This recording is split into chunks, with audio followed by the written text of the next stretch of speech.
बीवी अपने शोहर के सामने मुख्तसर लिबास पहन के रह सकती है या नहीं। मैं अपनी गर्लफ्रेंड से सेक्स किया, वो हामिला हो गई और उससे बच्चे भी पैदा हुए और मैंने उनसे निकाह बाद में कर भी लिया, तो वो बच्चा मेरा होगा या किसी और का होगा। कि औरतें धातु के जेवरात को पहन के नमाज पढ़ सकती हैं या नहीं। अस्सलामु अलैकुम रहमतुल्लाहि व बरकातुहू। मैं हूं आपका दोस्त मौलाना एहसान रजा। तो प्रोग्राम आपके सवालों का जवाब लेकर फिर से मैं आपकी खिदमत में हाजिर हूँ। ये प्रोग्राम हर इतवार को आपके लिए पेश किया जाता है। आप भी चाहे तो हमसे कोई दीनी सवाल कर सकते हैं। यूट्यूब, फेसबुक, व्हाट्सएप के जरिए अपना सवाल दर्ज कराएं। इंशाअल्लाह मैं आने वाले हफ्ते को आपके सवालों का जवाब जरूर देने की कोशिश करूंगा। आज सबसे पहले मैं जिसका सवाल शामिल करता हूँ उसका नाम है जुलेखा अंजुम, पटना बिहार से। ये सवाल करती है, मौलाना साहब ये बताइए कि बीवी अपने शोहर के सामने मुख्तसर लिबास पहन के रह सकती है या नहीं। बिल्कुल रह सकती हैं, क्योंकि बीवी के लिए शोहर के सामने पर्दा करना वाजिब नहीं है। तो जब आप शोहर के पास तन्हाई में हूं तो आप मुख्तसर लिबास पहने या मुकम्मल लिबास पहने, वो आपके इख्तियार में है। लेकिन आपके बच्चे अगर घर में मौजूद हों तो आप शोहर के सामने कभी भी इस तरह का लिबास मत पहने। ताहिरा बेगम, डांडेली, कर्नाटक से ये सवाल करती हैं, मौलाना साहब ये बताइए कि औरतें मेकअप करके नमाज पढ़ सकती है या नहीं। मेकअप का सामान अगर पाक हो तो बिल्कुल मेकअप करके आप नमाज पढ़ सकती हैं, लेकिन मेकअप का सामान अगर नापाक हो तो आपकी नमाज तो होगी ही नहीं। इसलिए आप पहले देख लें कि जो चीज़ आप अपने फेस पे लगाते हैं, चेहरे पे लगाते हैं, वो चीज़ पाक है या नापाक है। कोई नापाक चीज़ मिली हुई तो नहीं है। वो तो आप खुद बता सकते हैं कि कौन चीज़ पाक है, कौन चीज़ नापाक। आप किस चीज़ से मेकअप करती हैं।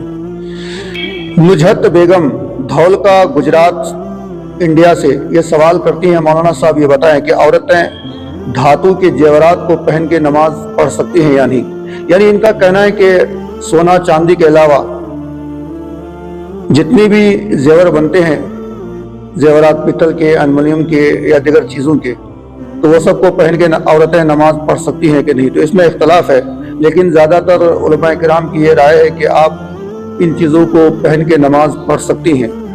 लेकिन बाज़ उलमा कहते हैं कि मकरूह है।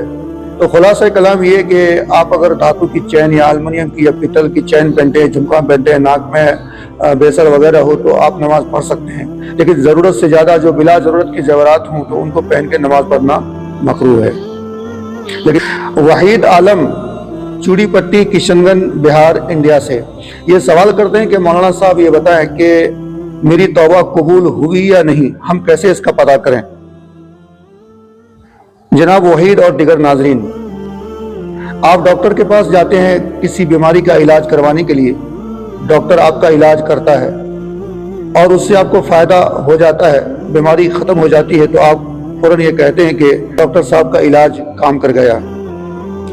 ठीक उसी तरह कोई भी इंसान गुनाह से तौबा करता है, तौबा करने के बाद वो फिर दोबारा उस गुनाह को नहीं करता है और उसकी आदत चाल चलन ठीक हो जाती है, तो इसका मतलब यह है कि उसकी तौबा रब की बारगाह में कबूल हो चुकी है। और वह बंदा तौबा करके फिर से दोबारा गुनाह करता है, उसकी चाल चलन में कुछ सुधार पैदा नहीं होता है, तो इसका मतलब यह है कि उस बंदे की तौबा कबूल नहीं हुई है। तो आप खुद अंदाजा कर सकते हैं कि तौबा करने के बाद चाल चलन उसकी कैसी है, नहीं है। अगर ठीक है तो तौबा कबूल हो चुकी है, अगर ठीक नहीं है तो तौबा कबूल नहीं हुई है। नौमान अली, सिवान, बिहार, इंडिया से ये सवाल करते हैं, मौलाना साहब वालिदैन अपनी हयात में बच्चों को ज़मीन जायदाद तकसीम कर सकते हैं कि नहीं। बिल्कुल कर सकते हैं। वालिदैन ज़मीन जायदाद खुद वो मालिक हैं, वो चाहे तो किसी को गिफ्ट में दे दे, वो चाहे तो राह खुदा में दे दे, वो उनके इख्तियार में है। तो वालिदैन अपनी हयात में अगर अपने बच्चों को सारी चीज़ तकसीम कर देते हैं तो बिल्कुल जायज़ है, और आज के दौर में मैं समझता हूँ कर ही देना चाहिए, क्योंकि ज़्यादातर झगड़े जो होते हैं प्रॉपर्टी, ज़मीन जायदाद को लेकर वालिदैन की वफ़ात के बाद ही, भाई भाई में तलवारें, भाई भाई में लाठी, भाई भाई में देखो तो नाइतफाकी, फिर केस मुकदमे हो जाते हैं। तो वालिदैन अगर अपनी ज़िंदगी में ये सारा काम कर देते हैं तो बड़ा अच्छा है। लेकिन मैं तमाम वालिदैन से एक बात ज़रूर कहना चाहूँगा कि अपनी हयात में सारा कुछ तकसीम तो कर देते हैं, लेकिन आप फिर बुढ़ापे में मोहताज ना बन जाएं, वरना फिर आपको औलादे लाठी मार के घर से बाहर निकालेगी, क्योंकि आजकल के औलादों पर यकीन करना बहुत मुश्किल है। तो आप तकसीम जरूर करें, लेकिन अपने लिए बचा के रखें ताकि बुढ़ापे में मोहताजी ना है। जीशान अख्तर, इन्होंने अपना पता तो नहीं लिखा है और उनको लिखना भी नहीं चाहिए क्योंकि उनका सवाल ही कुछ ऐसा है।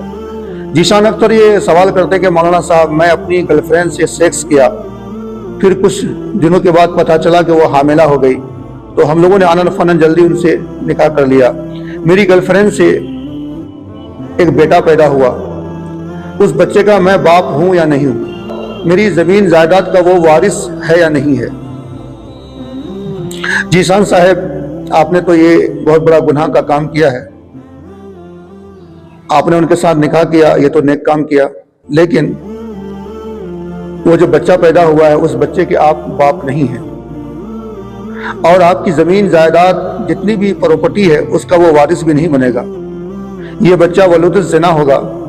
ये बच्चा अपने नाम के आगे वालिद की जगह आपका नाम नहीं लिख सकता है, वो अपनी वालिदा यानी माँ का नाम लिखेगा, क्योंकि आप बाप उनके नहीं हैं। बाप उसी वक्त बनता है जब आदमी निकाह के रिश्ते में बन जाता है।